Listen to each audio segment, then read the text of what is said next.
నేను 2016 సంవత్సరంలో చిరుధాన్యాలతో బిస్కెట్లు తయారీ నేర్చుకున్నానండి. అంతకుముందు మేము మిషన్ కుట్టేవాళ్ళము, పొలం పనికి వెళ్లేవాళ్ళమండి. 2016 సంవత్సరం ప్రభుత్వ ఆఫీసర్లు వచ్చి మీకు సిరిధాన్యాలతో బిస్కెట్లు తయారు చేయించడానికి నేర్చుకుంటారా అన్నారండి. మేము నేర్చుకున్నామండి. నేర్చుకుని హాస్టల్ పిల్లలకి స్నాక్స్ పెట్టేవాళ్ళమండి. మల్టీగ్రెయిన్ బిస్కెట్లతో స్నాక్స్ పెట్టేవాళ్ళమండి. అయితే గత ప్రభుత్వంలో ఈ హాస్టల్ పిల్లల స్నాక్స్ ఆపేశారండి. అయినా మేము దాన్ని వదిలేయకుండా దాన్ని అభివృద్ధి చెందిస్తూనే ఉన్నామండి. కాకపోతే ఇలా ఆపేసినందుకు మీరు మా మీద దయ ఉంచి మళ్ళీ మాకు అది అవకాశం ఇప్పించవలసిందిగా కోరుచున్నామండి.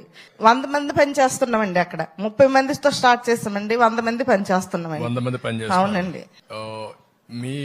మీరు పండించిన పంటేనా చిరుధాన్యాలు? అవునండి, తీసుకుంటున్నారా? మేము పండించిన పంటేనండి. రైతుల దగ్గర తీసుకుంటామండి. కొంత మేము పండించిన